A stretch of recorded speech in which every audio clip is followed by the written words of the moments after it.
The arrival of the first captives to the Jamestown colony, in 1619, is often seen as the beginning of slavery in America, but enslaved Africans arrived in North America as early as the 1500s.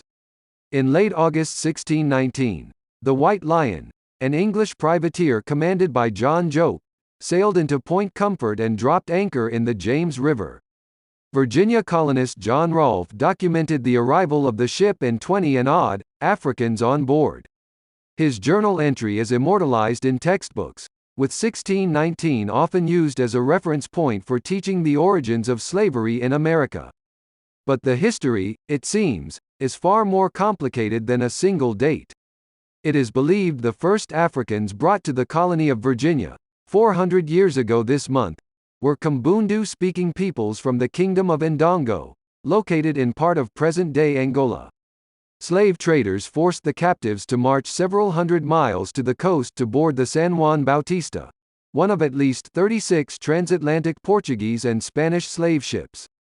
The ship embarked with about 350 Africans on board, but hunger and disease took a swift toll. En route, about 150 captives died. Then, when the San Juan Bautista approached what is now Veracruz, Mexico in the summer of 1619, it encountered two ships, the White Lion and another English privateer, the Treasurer. The crews stormed the vulnerable slave ship and seized 50 to 60 of the remaining Africans. After, the pair sailed for Virginia. As noted by Rolfe, when the White Lion arrived in what is now present-day Hampton, Virginia, the Africans were offloaded and bought for victuals. Governor Sir George Yeardley and head merchant Abraham Piercy acquired the majority of the captives, most of whom were kept in Jamestown, America's first permanent English settlement. The arrival of these 20 and odd Africans to England's mainland American colonies in 1619 is now a focal point in history curricula. The date and their story have become symbolic of slavery's roots, despite captive Africans likely being present in the Americas in the 1400s and as early as 1526 in the region that would become the United States.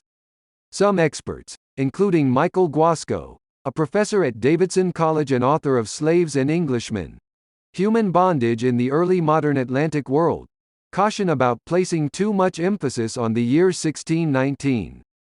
To ignore what had been happening with relative frequency in the broader Atlantic world over the preceding 100 years or so understates the real brutality of the ongoing slave trade, of which the 1619 group were undoubtedly a part, and minimizes the significant African presence in the Atlantic world to that point, Guasco explains.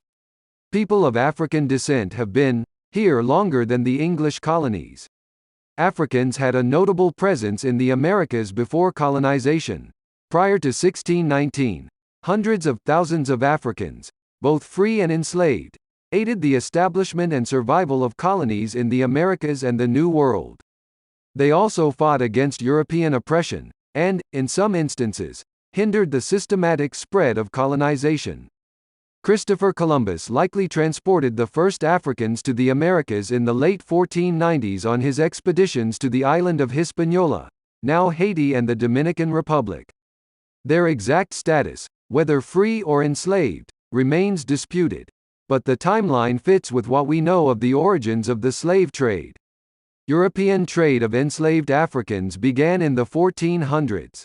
The first example we have of Africans being taken against their will and put on board European ships would take the story back to 1441, says Guasco, when the Portuguese captured 12 Africans in Cabo Branco, modern-day Mauritania in North Africa, and brought them to Portugal as enslaved peoples. In the region that would become the United States, there were no enslaved Africans before the Spanish occupation of Florida in the early 16th century. According to Linda Haywood and John Thornton, professors at Boston University and co-authors of Central Africans, Atlantic Creoles and the Foundation of the Americas, 1585 to 1660. There were significant numbers who were brought in as early as 1526, says Haywood. That year, some of these enslaved Africans became part of a Spanish expedition to establish an outpost in what is now South Carolina. They rebelled, preventing the Spanish from founding the colony. The uprising didn't stop the inflow of enslaved Africans to Spanish Florida.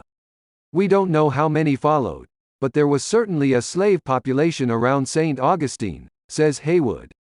Africans also played a role in England's early colonization efforts.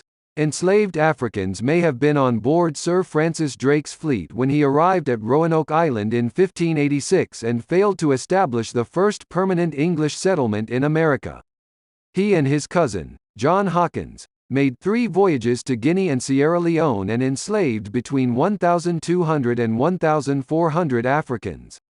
Although not part of present-day America, Africans from the West Indies were also present in the English colony of Bermuda in 1616, where they provided expert knowledge of tobacco cultivation to the Virginia Company. Focusing on the English colonies omits the global nature of slavery from an Anglo-American perspective. 1619 is considered the beginning of slavery, just like Jamestown and Plymouth symbolize the beginnings of America, from an English-speaking point of view. But divorcing the idea of North America's first enslaved people from the overall context of slavery in the Americas, especially when the U.S. was not formed for another 157 years, is not historically accurate. We would do well to remember that much of what played out in places like Virginia were the result of things that had already happened in Mexico, Central America, the Caribbean, Peru, Brazil and elsewhere, says Guasco. The English took note of their fellow Europeans' role in enslavement and the slave trade, says Mark Summers, a public historian at Jamestown Rediscovery. In the context of the broader Atlantic world, the colony and institution of slavery developed from a chain of events involving multiple actors. Still, U.S. school curricula tend to ignore much of what happened in the Atlantic prior to the Jamestown settlement and also the colonial projects of other countries that became part of America, such as Dutch New York, Swedish Delaware and French-Spanish Louisiana and Florida. There is both an Anglo-centrism and East Coast bias to much of traditional American history, says Summers. While Haywood and Thornton acknowledge that 1619 remains a key date for slavery in America, they also argue that focusing too much on the first enslaved people at Jamestown can distort our understanding of history. It does so by failing to understand that the development of slavery was a gradual process, and that laws other than English laws applied, says Thornton. In 1619, slavery, as codified by law, did not yet exist in Virginia or elsewhere in places that would later become the United States. But any question about the status of black people in the colonies, free, enslaved or indentured servants, was made clear with the passage of the Virginia Slave Codes of 1705, a series of laws that stripped away legal rights and legalized the barbaric and dehumanizing nature of slavery. As Guasco puts it, the Spanish, Portuguese and English were co-conspirators in what we would now consider a crime against humanity.